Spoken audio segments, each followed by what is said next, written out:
Bapak Ibu sekalian, firman Tuhan yang akan kita renungkan malam ini adalah mengenai doa Ezra.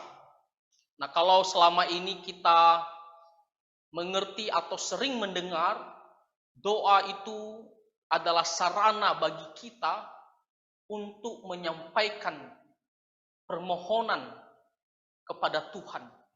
Ketika kita dalam kesulitan, ketika kita dalam masalah, maka kita datang berdoa untuk menyampaikan apa yang kita alami, apa kesusahan yang kita alami, dan kita memohon Tuhan segera menolong kita.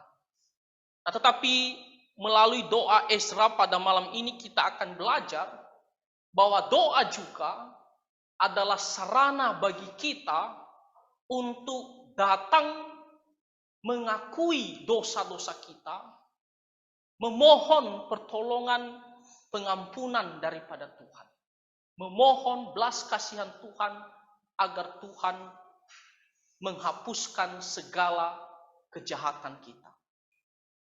Dan kalau kita belajar firman Tuhan ini, kita berharap kita bisa mengevaluasi diri dan juga kita bisa belajar dari doa Ezra ini.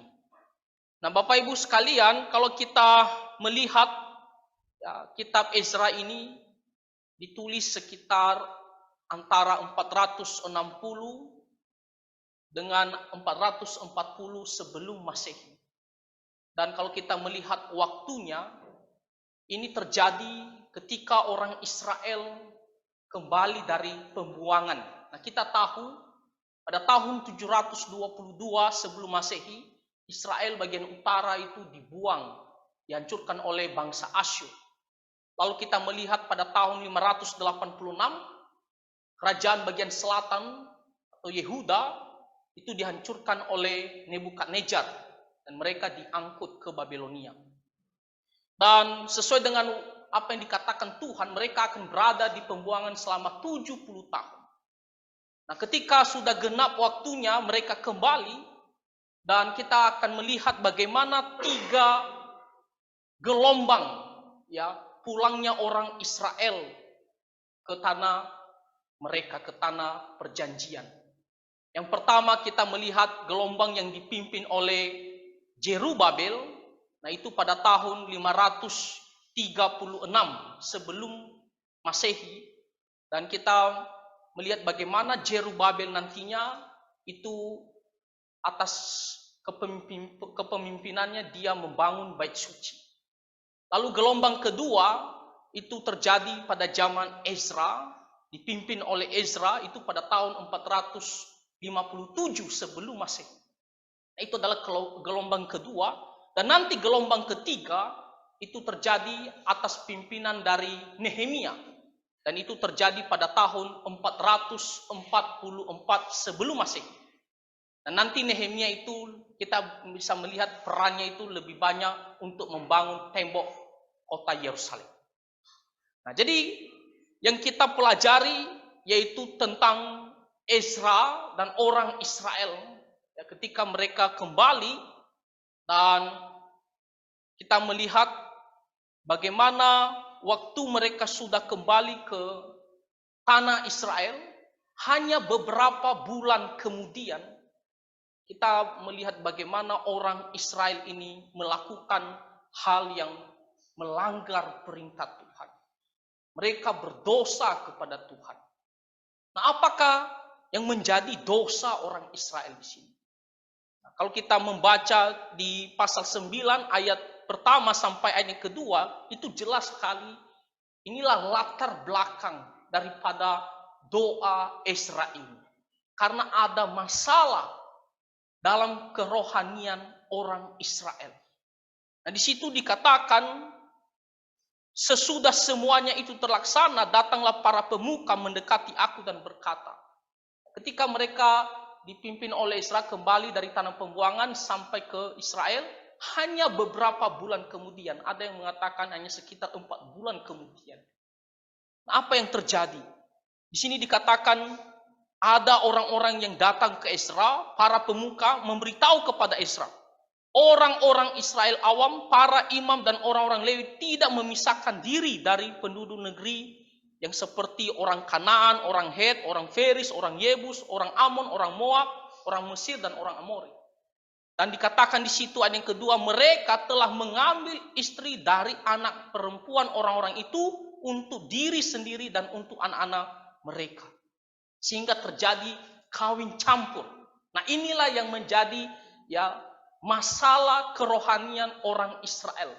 Dan ini menjadi latar belakang daripada doa Ezra yang kita bacakan tadi. Nah, mereka, orang-orang Israel ini, mereka melakukan perkawinan campur.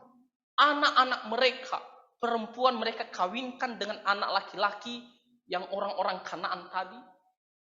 Atau anak laki-laki mereka biarkan mengambil anak-anak perempuan dari anak-anak Kanaan. Atau orang-orang kelompok tadi seperti orang Het, orang Feris, dan orang Yebus, dan lain-lain. Nah, kenapa hal ini tidak boleh dilakukan? Kenapa? Ini bukan masalah hanya sebatas suku atau bangsa saja. Jadi bukan karena supaya mempertahankan suku mereka saja, Israel. Tapi lebih daripada situ, itu adalah masalah kerohanian.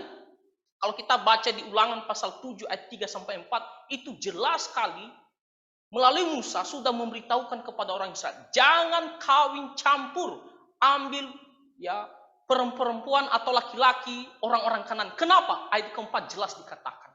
Nah, karena mereka akan mempengaruhi anak-anakmu, akan mengajak anak-anakmu untuk meninggalkan Tuhan Allah orang Israel.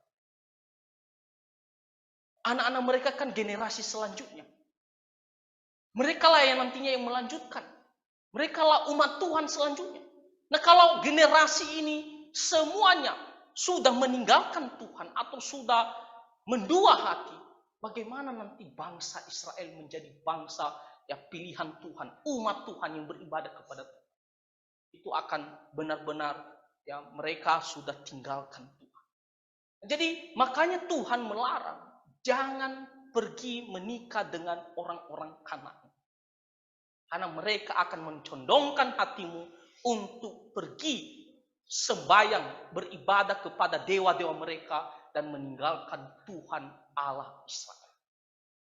Nah, ini sangat penting. Jadi bukan hanya masalah suku, masalah bangsa, bukan, tapi lebih daripada itu. Ini masalah iman, masalah kerohanian mereka. Dan oleh karena itu, bagaimana respon Ezra ketika dia mendengar laporan itu?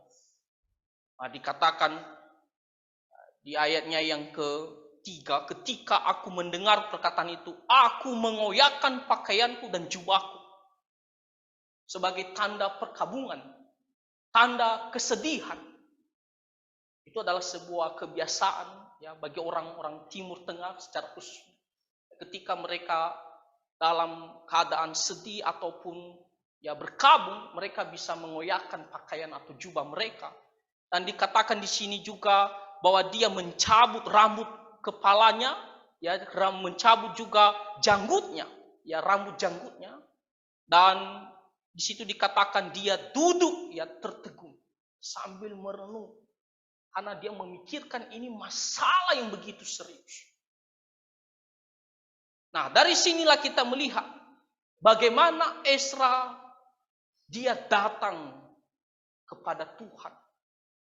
Dia datang merendahkan diri, mengakui dosa dan memohon pengampunan daripada Tuhan. Ini memang bukan dosa Ezra secara pribadi, tetapi secara bangsa. Ezra adalah seorang ahli kitab dan dia adalah seorang imam. Sebagai kepala rohani orang Israel, dia bertanggung jawab kerohanian orang Israel. Dan sebagai bangsa, dia ikut termasuk di dalamnya. Walaupun itu bukan dosa pribadi, tapi itu adalah dosa umat Tuhan, bangsanya. Nah, dari sini kita melihat apa yang dilakukan Ezra ya dalam menghadap Tuhan untuk mengakui dosa dan untuk memohon pertolongan daripada Tuhan. Dan hal ini juga nanti kita belajar ya dalam kehidupan kita sehari-hari. Ketika kita ada melakukan dosa, melakukan hal yang dilarang oleh Tuhan, maka bagaimana sikap kita ketika kita datang menghadap Tuhan? Nah, di sini kita melihat yang pertama, di ayatnya yang kelima, Ezra dia pertama-tama datang merendahkan diri di hadapan Tuhan. Di situ dikatakan pada waktu korban petang, ya korban petang, ya kalau kita melihat ya di Israel ya pada saat itu memang ada korban yang dipersembahkan pada waktu petang. Makanya kalau kita baca di Kisah Para Rasul pasal 3 ayat 1, ya kita melihat Petrus dan Yohanes mereka pergi ke bait suci untuk sembahyang. Ya, itu pada jam 3 sore. Ya, itu pada waktu petang. Dan di situ dikatakan pada waktu korban petang bangkitlah aku dan berhenti menyiksa diriku. Nah, kenapa dikatakan menyiksa dirinya? Nah, kalau kita melihat di ayat yang keempat di situ dikatakan di bagian terakhir Ezra itu duduk tertegun sampai korban petang. Jadi dikatakan bahwa sebenarnya orang-orang yang datang melapor kepada Ezra itu pada waktu pagi hari. Dan dia merenungkan setelah mendengar itu dia tertegun, dia merenungkan apa yang terjadi ya terhadap orang Israel itu. Dan dikatakan dia yang keempat bagian terakhir itu sampai korban petang. Bayangkan dari pagi sampai korban petang sampai sore dia duduk di situ merenungkan dosa yang dilakukan oleh orang Israel itu. Dan tentunya dia tidak makan. Maka di sini dikatakan dia yang kelima, ya berhenti menyiksa diriku. Karena dia duduk berjam-jam dan dia tidak makan. Karena begitu dia merenungkan dosa yang dilakukan oleh orang Israel. Dan di sini dikatakan, lalu aku berlutut dengan pakaianku dan jubahku yang koyak-koyak sambil menadahkan tanganku kepada Tuhan Allahku. Nah, lihat di sini dikatakan Ezra dia berlutut di hadapan Tuhan dengan jubahnya yang koyak-koyak. Tadi kita sudah melihat bagaimana dia mengoyakkan pakaiannya juga sebagai tanda perkabungan, tanda kesedihan yang begitu mendalam, dan dia berlutut di hadapan Tuhan. Ezra dia datang ke hadapan Tuhan dengan merendahkan diri. Ini adalah sikap yang pertama yang dia lakukan ketika dia tahu orang Israel telah melakukan dosa, telah melanggar firman Tuhan, hal yang dibenci oleh Tuhan.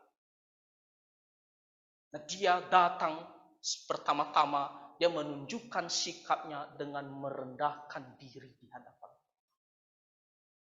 Dia tidak datang dengan ya tegak kepala seolah-olah bahwa tidak ada masalah. Ini adalah masalah serius. Makanya dia berlutut di hadapan Tuhan dan dia datang untuk memohon pengampunan daripada Tuhan. Dan kalau kita melihat ya di ayat yang selanjutnya, ayat yang ke-6, di situ dikatakan, dan kataku, ya Allahku, aku malu dan mendapat celah, sehingga tidak berani menengadakan mukaku kepadamu, ya Allah. Ketika dia datang berlutut merendahkan diri, kedua sikap daripada Ezra, dia mengatakan, aku malu dan aku tak berani ya, melihat ke atas. Kenapa? Karena dosa yang sedang terjadi, yang dilakukan oleh bangsa Israel. Dia merasa tidak layak di hadapan Tuhan. Masih ingat cerita di Lukas pasal 18? Waktu Tuhan Yesus mengatakan ada dua orang yang pergi ke bait Tuhan untuk berdoa. Yang satu orang Farisi, dia merasa dia sudah berbuat baik, dia berpuasa, dia memberikan perpuluhan, Tapi ada satu lagi, pemungut cukai. Sama sikapnya. Apa kata Tuhan Yesus? Pemungut cukai ini dia berdiri jauh-jauh dan dia tidak berani melihat ke atas sambil memukul-mukul dirinya. Sama seperti apa yang dilakukan oleh Ezra, dikatakan di ayat yang ke-6, aku malu dan mendapat celah sehingga tidak berani menengadahkan mukaku kepadamu ya Tuhan. Tidak berani memandang Tuhan di atas. Kenapa? Karena merasa begitu berdosa, tidak layak di hadapan Tuhan. Nah, ini adalah sikap yang sangat-sangat baik, memberikan teladan bagi kita. Ezra tahu bahwa walaupun bukan dirinya yang melakukan dosa ini, tapi bangsa Tuhan, bangsa pilihan Tuhan, umat Tuhan. Dan dia juga adalah bagian dari bangsa pilihan Tuhan. Dia mewakili, dia tahu dosa ini membuat dirinya dan juga umat Tuhan itu tidak bisa berdiri di hadapan Tuhan karena kesalahan. Itu sama seperti kalau kita atau anak kecil berbuat kesalahan. Ketika dia berbuat kesalahan, dia mau berdiri di depan orang tua itu agak takut. Kenapa? Karena dia tahu dia salah gitu. Tak berani dia menghadap papanya. Tak berani menghadap orang tuanya. Karena dia tahu dia lagi salah. Dan papanya akan marah, mungkin akan menghukum dia. Makanya dia akan agak-agak takut, segan untuk menghadap orang tua. Ezra, dia benar-benar merendahkan diri. Dan dia mengatakan di sini, aku malu. Malu. Oh, kita bilang malu, kita seperti menutup muka kita. Tak berani memandang Tuhan.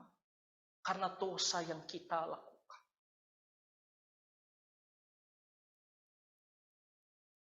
Malu, kalau bisa kita bersembunyi. Karena apa yang kita lakukan ini sungguh-sungguh ya sudah melanggar firman Tuhan dan hal itu tidak disenangi oleh Tuhan. Sini dikatakan aku malu dan mendapat celah. Mendapat celah di sini dalam arti kata lain aku terkutuk. Orang yang harus dihukum. Tidak hanya malu, tapi merasa dirinya juga memang layak untuk dihukum. Karena melihat ya umat Tuhan ini melakukan dosa.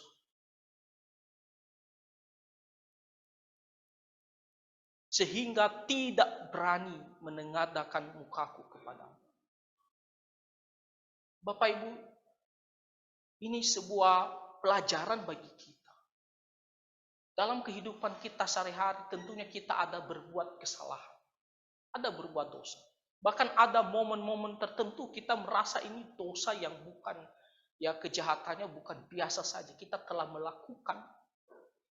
Bagaimana perasaan kita, sikap kita waktu kita menghadap Tuhan? Apakah kita merasa biasa saja? Tidak ada masalah. Kita datang ke gereja, datang berdoa kepada Tuhan. Seperti tidak ada apa-apa. Kita tidak memandang bahwa apa yang kita lakukan itu sungguh-sungguh ya dibenci oleh Tuhan dan sungguh-sungguh membuat kita malu menghadap Tuhan. Apakah ada sebuah ya kesadaran bagi diri kita? Atau kita merasakan bahwa tidak masalah. Ezra di sini walaupun bukan dirinya yang melakukan dosa, tapi ketika dia menghadap Tuhan, dia tahu dirinya tidak layak menghadap Tuhan. Apa yang akan kita sampaikan kepada Tuhan? Apa yang bisa kita harapkan kepada Tuhan? Kalau kita melakukan hal yang dilarang oleh Tuhan. Bagaimana kita bisa berkomunikasi dengan Tuhan? Kalau diri kita di hadapan Tuhan, kita ada berbuat dosa. Kita tak berani menghadap Tuhan. Makanya kalau kita melihat pemuju kayak dia berdiri jauh-jauh, tak berani dekat-dekat di rumah Tuhan. Tak berani seperti ya orang Farisi tadi, dia datang ke bait Allah dan dia dengan berani mengatakan saya sudah memberikan perpuluhan, saya sudah puasa. Firman Tuhan mengatakan dia berdiri jauh-jauh. Dan dia memukul-mukul dirinya, tak berani lihat ke atas. Ini adalah sebuah kesadaran dalam diri kita.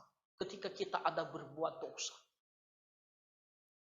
Jangan kita anggap dosa itu biasa saja, Bapak Ibu. Ya, dosa adalah dosa, sesuatu yang dibenci oleh Tuhan.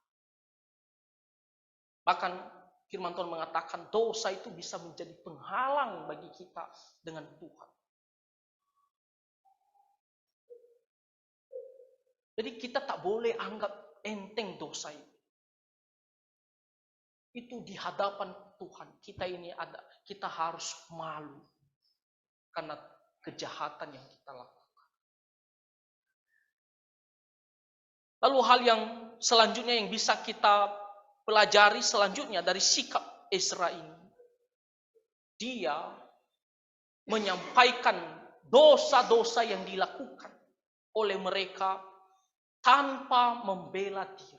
Kalau tadi dia merendahkan diri berlutut dan dia merasa malu tidak layak di hadapan Tuhan.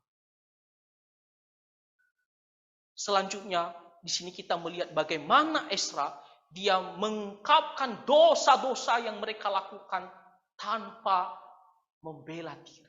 Yang ketujuh dikatakan dari zaman nenek moyang kami sampai hari ini kesalahan kami besar. Dan oleh karena dosa kami, maka kami sekalian dengan raja-raja dan imam-imam kami diserahkan ke dalam tangan raja-raja negeri.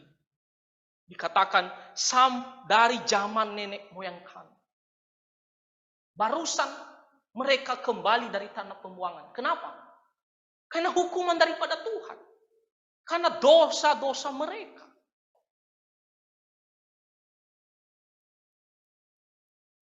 Orang Israel itu dibuang ke tanah ke Babilonia.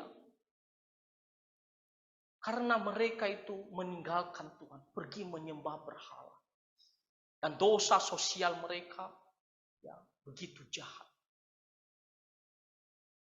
Sehingga Tuhan harus hukum mereka. Makanya dikatakan di sini dari zaman nenek moyang kami. Sampai hari ini kesalahan kami besar. Dia tidak membela diri dengan mengatakan Tuhan, ya orang-orang Israel melakukan hal ini ya karena terpaksa atau mungkin karena ya berdampingan dengan bangsa-bangsa ini, ya hal yang wajar, mereka bisa melihat anak-anak yang lain dan mereka suka. Ezra tidak mencari alasan untuk membela kejahatan orang Israel. Dia mengatakan, dia mengakui bahwa memang dari dulu sampai hari ini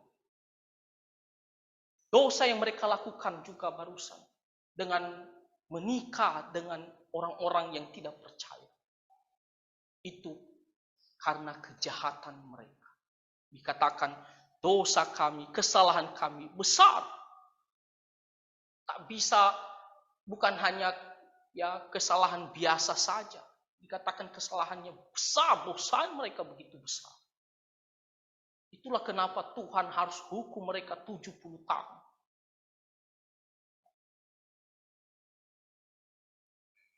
Dan dikatakan di sini, ya makanya mereka, baik raja-raja, imam-imam, diserahkan ke bangsa yang lain. Dan dikatakan ya, ke dalam kuasa pedang, ke dalam penawanan dan penjaraan dan penghinaan di depan umum seperti yang terjadi sekarang ini. Nah, ini adalah sebuah pelajaran juga bagi kita ketika kita datang menghadap Tuhan. Kita tidak hanya sekedar datang merendahkan diri. Kita merasa tidak layak di hadapan Tuhan. Tapi ketika kita datang mengakui dosa-dosa kita, kita harus mengakui tanpa merasa membela diri. Ada orang-orang ketika mengakui dosa, tapi masih memberikan alasan. Ya, karena ini ya terpaksa, tak ada pilihan Tuhan. Makanya saya lakukan. Kita masih membela diri kita, mencari sebuah alasan untuk membenarkan diri di hadapan Tuhan. Apakah itu yang Tuhan inginkan ketika kita datang mengakui dosa kita? Contohnya kalau kita, contoh saja, ya. Kalau kita ada melakukan dosa, misalnya contoh mencuri. Kita datang menghadap Tuhan. Tuhan, hari ini saya telah berdosa ke depan. Saya telah mencuri, mengambil barang ini. Oh, kita tidak mengatakan, oh Tuhan saya mengambilnya karena saya perlu. Saya lagi terjepit, saya butuh. Makanya saya lakukan ini, terpaksa, ampuni saya. Yang kita memohon pengampunan, kita mengakui dosa kita, tapi kita masih membela diri. Tak ada pembelaan diri ketika kita sudah melakukan hal yang salah di hadapan Tuhan. Ezra dia tidak mengatakan bahwa orang Israel ada berbuat baik. Bahkan apa yang mereka lakukan hari ini karena terpaksa atau secara manusia ya mereka lihat anak-anak perempuan, anak laki-laki ya namanya manusia ya dia tertarik, dia suka. Tidak. Karena Tuhan jelas sudah mengatakan tak boleh kamu kawin campur dengan bangsa lain. Supaya mereka tidak mencondongkan hatimu meninggalkan Tuhan. Jadi kalau Tuhan sudah melarang, ketika orang Israel melakukannya, maka tanpa ada alasan lagi mereka sudah bersalah di hadapan Tuhan. Demikian juga kita. Coba kita evaluasi diri kita. Apa dosa yang pernah kita lakukan? Mungkin kita tidak pernah mengakuinya di hadapan Tuhan. Manusia memang tidak melihatnya. Tapi Tuhan melihat dan Tuhan tahu.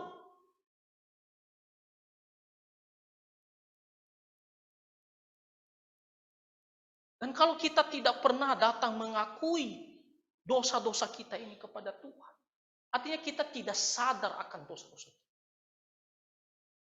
Waktu kita melakukan hal yang salah itu, mari kita juga gunakan doa, datang mengakui dosa-dosa kita. Atau sepanjang minggu ini, sepanjang hari ini, kita walaupun sudah menjadi anak-anak Tuhan, tapi kita tidak terlepas yang namanya melakukan dosa. Kita bisa melakukan dosa. Kita bisa jatuh ke dalam hal yang berdosa.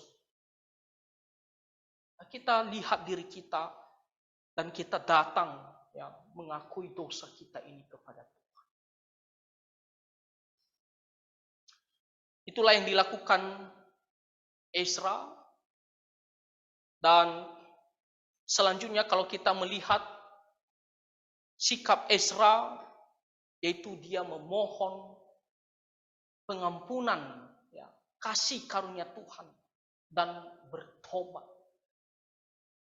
Nah, kalau kita membaca ya di ayatnya yang 15, di situ dikatakan oleh firman Tuhan, doa Ezra, ya Tuhan Allah Israel, Engkau maha benar. Sebab kami masih dibiarkan tinggal sebagai orang-orang yang terluput seperti yang terjadi sekarang ini.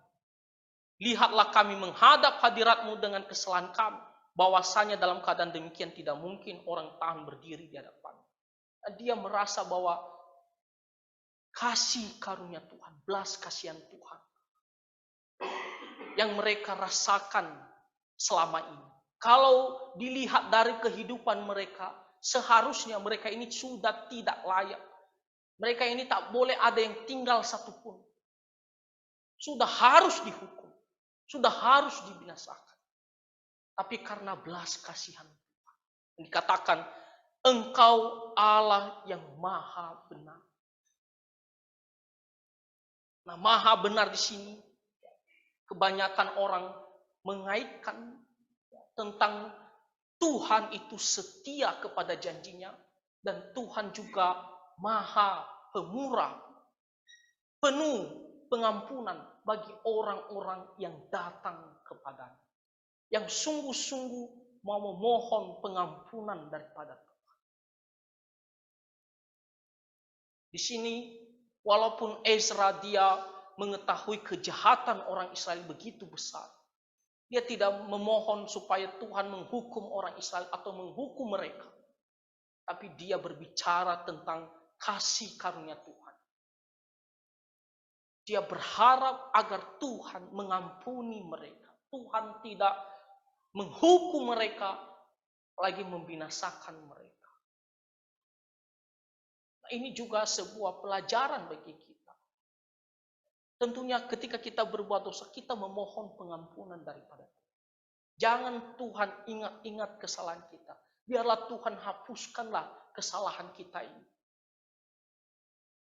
Kita memohon kasih karunia Tuhan, belas kasihan Tuhan, agar Tuhan memaafkan dosa-dosa kita. Dan ini bukan hanya sekedar memohon pengampunan, tapi sungguh-sungguh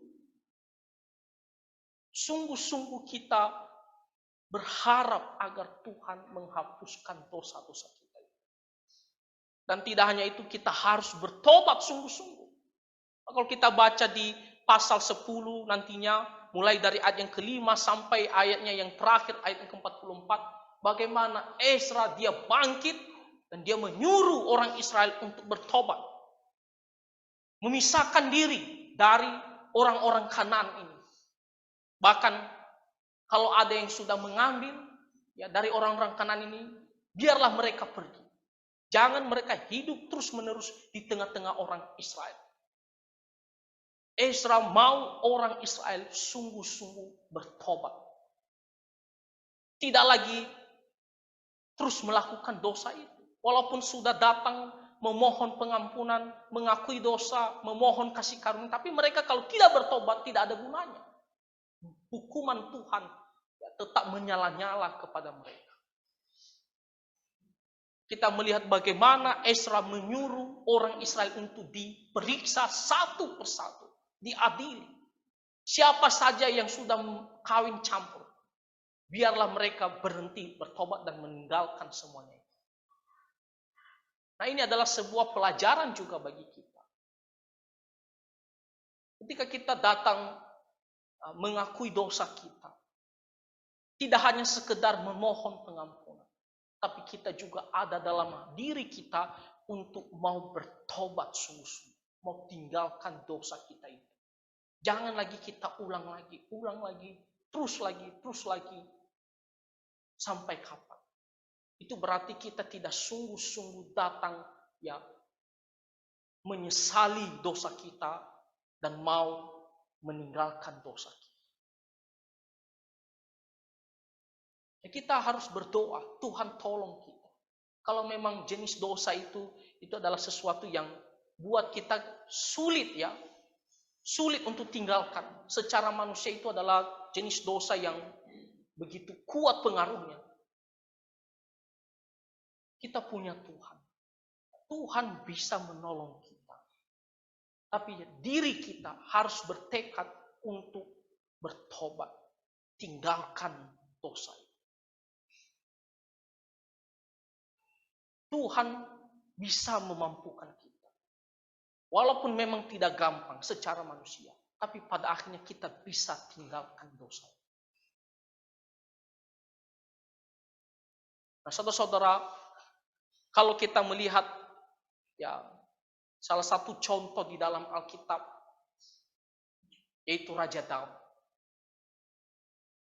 Raja Daud, walaupun dia adalah raja yang berkenan di hati Tuhan, tapi dia juga pernah melakukan dosa.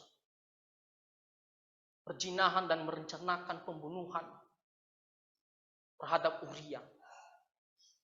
Ketika Nabi Nathan datang untuk menegur Raja Daud di kitab 2 Samuel pasal 12 ayat 13, Raja Daud mengatakan, aku telah berdosa kepada Tuhan. Tapi tidak hanya sebatas itu. Kalau kita melihat referensi di kitab lain, Mazmur pasal 51, bagaimana Daud satu pasal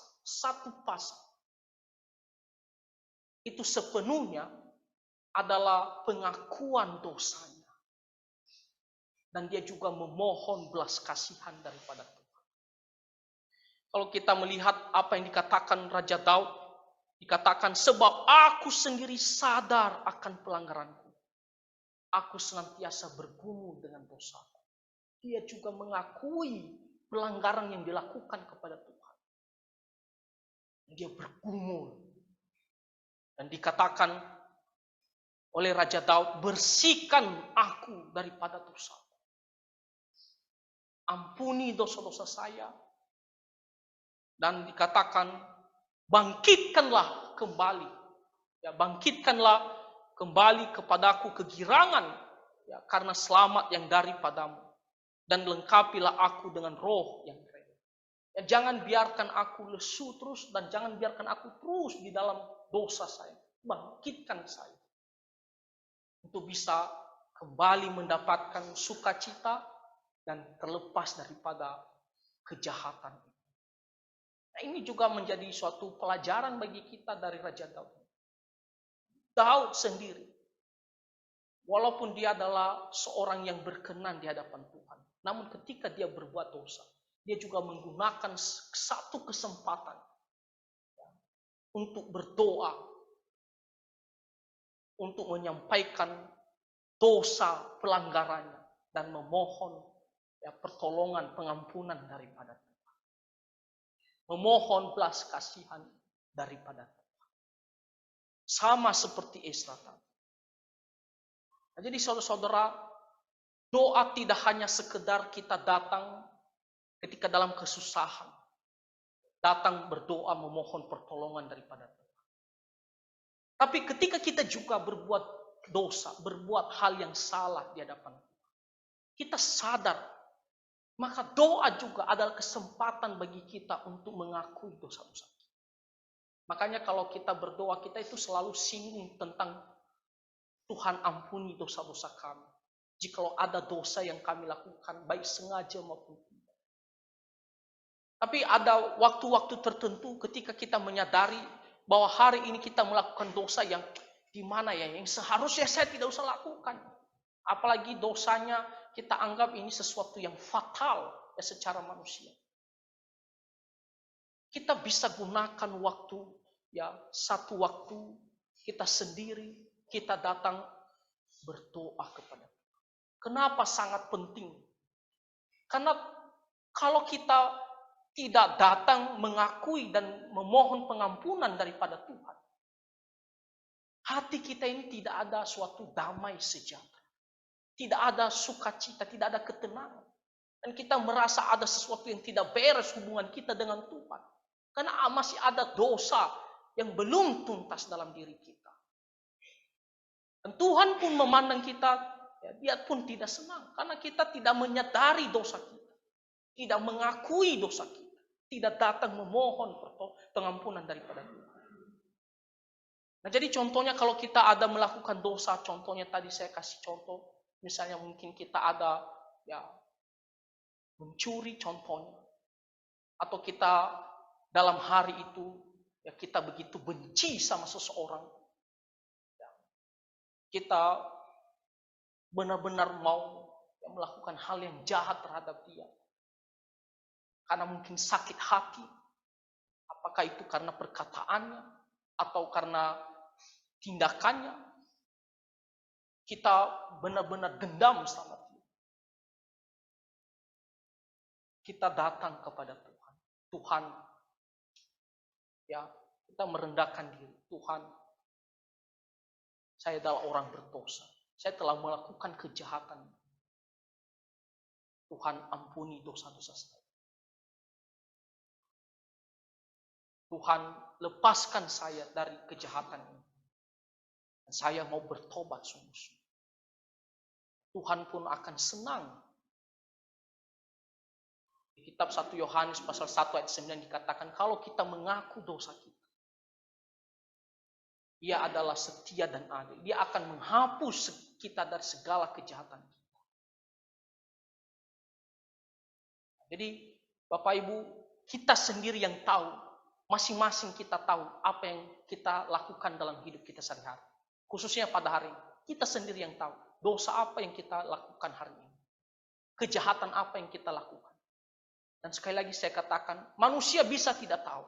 Bahkan pasangan hidup kita dia bisa tidak tahu. Orang tua, anak-anak kita bisa saja dia tidak tahu dosa kita itu. Tapi ingat, Tuhan itu selalu tahu. Dan kita itu selalu berurusan dengan Tuhan. Maka kita belajar dari Ezra. Mari kita datang ya mengakui dosa kita. Dan tidak hanya untuk dosa kita sendiri. Ezra dia mengakui dosa-dosa dan memohon pengampunan atas dosa yang dilakukan oleh orang-orang Israel. Bukan dosanya pribadi, tapi dosa umat Tuhan. Jadi di sini juga kita belajar bahwa kita tidak hanya juga mendoakan pengampunan dosa terhadap diri kita sendiri, tapi terhadap dosa orang lain juga, terutama keluarga kita. Apakah kita itu sebagai kepala keluarga, sebagai ibu rumah tangga, ketika kita tahu anak kita melakukan dosa ini, kita juga bisa mendoakan mereka. Tuhan, ampunilah dosa anak-anak saya ini. Apa ya kejahatan yang dilakukan, kita juga bisa memohon supaya Tuhan memaafkan anak kita. Atau mungkin istri kita atau suami kita ya, ada melakukan dosa. Kita juga bisa ambil waktu ya, sebagai suami, sebagai istri. Kita bisa ambil waktu juga doakan ya suami kita, doakan istri kita. Supaya Tuhan mengampuni dosanya dan dia bisa bertobat sungguh-sungguh. Dia bisa tinggalkan kejahatan. Seperti Ezra, dia juga mendoakan umat Tuhan. Kita bisa doakan orang lain, orang-orang yang kita kasih. Kita tidak mau Tuhan itu yang memberikan hukuman atau pendisiplinan kepada mereka. Kita tidak mau mereka terus dalam kejahatan. Kita mau mereka itu berubah dan dimaafkan oleh Tuhan. Maka kita juga ya sebagai orang yang mengasihinya, kita juga bisa doakan mereka. Jadi bukan hanya diri kita. Ketika kita berbuat dosa, kita berdoa memohon pengampunan. Tapi orang lain juga, terutama keluarga kita. Kita juga bisa gunakan waktu untuk mendoakan mereka. Kita berharap Tuhan bermurah hati. Dan Tuhan mendengarkan doa kita untuk mengampuni dosa-dosa kita. Dan kita bertobat sungguh-sungguh, tinggalkan kejahatan kita. Jadi mari kita evaluasi diri dan renungkan apa yang saya lakukan dan datang ke hadapan Tuhan. Nah, Tuhan memberkati kita melalui firman Tuhan ini. Mari kita bersatu di dalam doa. Bapa Surgawi, kami sangat bersyukur karena firman Tuhan melalui Ezra memberikan kami teladan ketika kami berbuat dosa. Biarlah dengan kesadaran kami merendahkan diri di hadapan-Mu, memohon pengampunan daripada Tuhan, dan bertobat sungguh-sungguh. Tuhan tolonglah kami, supaya dengan kesadaran ini, kami selalu datang menghadap Tuhan dan memohon belas kasihan. Terima kasih ya Tuhan, dengarkanlah doa kami. Di dalam nama Tuhan Yesus Kristus kami berdoa. Amin.